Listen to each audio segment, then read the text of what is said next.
Happy Friday. My name is Kristen Lauerman. This is my week 5 discussion post for assessments and rubrics.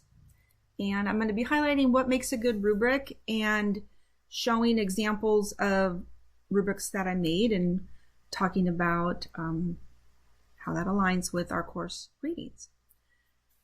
I am using a screencast with Panopto because it's just a lot easier to show you these rubrics than it is to pull them up and upload them as PDFs. So in this week's reading, Kelly et al. Really emphasized that rubrics are needed to award points to ensure that the students understand how they are going to be measured, so success is clear to the students, and to provide clear criteria, and also feedback will guide the students' learning process. So some really best practices with what makes a great rubric is that they're clear, that they're aligned to the outcomes of the assignment, or whatever the assessment is, could be a task or a case study. And students like them because they know how they're going to be graded, and they prefer it also when it aligns to the learning objectives. Another benefit of rubrics is that it helps with irregular feedback. It can be quick to grade. So for faculty using the speed grader, if a student's doing great in areas, you're clicking those boxes, and areas where they need some more, you're able to click that and make little notes without the feedback being like the entire assessment wasn't done correctly. It's very clear, like, well, you did great in all these areas. This area needs some improvement, and you can provide some more feedback in that one, or even some feedback that's just very specific to the ones that they're doing well. I just find, like myself, when I'm using rubrics, it's much easier to grade when I'm putting notes in under each of the rubric boxes instead of waiting till the whole grading's done and then writing it in the comment box. So I'm going to show you an example. This is from a community health course that I developed. I don't teach this course. It was one that I developed as a Master Shell course for our dental hygiene program. And I will say that all of our courses and everything in dental hygiene has a rubric in our program. Even a pass-fail assignment or assessment, it has a rubric. It's like, how do students know if they fail, or how do students know that they pass, which could be as simple as turning it in on time or not turning it in time. Everything has a rubric. So for a larger assignment like this, the rubric is going to be very specific to the outcomes. So for this case, the outcomes are to create, by completing this assignment, the student will be able to create a concise and informative PowerPoint presentation to communicate key concepts of dental health education and promotion. And then it lists 2 more. We have a purpose statement, but the instructions are very laid out. There's a link in there to PowerPoint as well.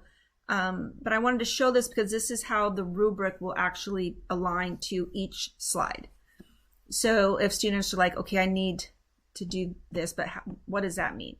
So when you go down to the rubric, like for the title slide, it says you'll get full marks if you have your name, the title of your PowerPoint, and the date. If you do all that, you're going to get full marks. If you don't have the date, if you're missing 2 or more, you're going to get no marks. Going down to slide 4 for the principles of health education and promotion, and this information they were finding in their textbook reading that was on a different page of this Canvas page. So they have all this, and so if they outline the key principles of health education and promotion, they're going to get full marks. If they don't include them, if they're putting inaccurate ones, they'll get no points. And they do get points for in between, as you can see as well. They get points for visual design and quality. So if there's charts or graphs that enhance understanding, they're going to get full marks. If there's none, poor design, or it's not related to the presentation, if it was just a cut and paste sort of thing, they would get none. And for this one, the APA formatting was weighted low. So you can see that only has 5 points out of 50. But for instance, in this, if a student didn't do well, it's not going to tank their whole grade for this, but it allows me as a faculty to go in on that 0 marks and say, hey, go back to, the librarian was embedded on this course, is how we do that for these community courses. And so it would be right to reach out to the librarian, make sure that you're up to date on your APA, because the final project, it's heavily weighted because it's a writing assignment, and you want to make sure that you're able to pass that and have that APA. So it's just, you can put that in there as well. So that's just an example of a rubric. And I was going to show one more that's just a short rubric for a short little thing we did on it. They got to select any topic that they would want to advocate for, and they did a advocacy brief. It's just a one-page advocacy brief, but they got to pick the topic as long as it was relevant to dental hygiene. It didn't matter what it was. And so this is a much shorter rubric. The APA is weighted a little bit heavier here because it was more writing than the PowerPoint was. And so they can see again, like if they make a clear personal connection or interest to the topic because it's advocacy, enhancing the purpose and passion behind the advocacy. They articulate that well, they're going to get full marks. If they have no personal connection or show no interest in the topic, they're going to get no points. So they can look at this and aligned with their assignment and know this is how I'm going to get a good grade. So that is my example, and I hope everybody has a wonderful weekend. I'm going to turn off my screencast.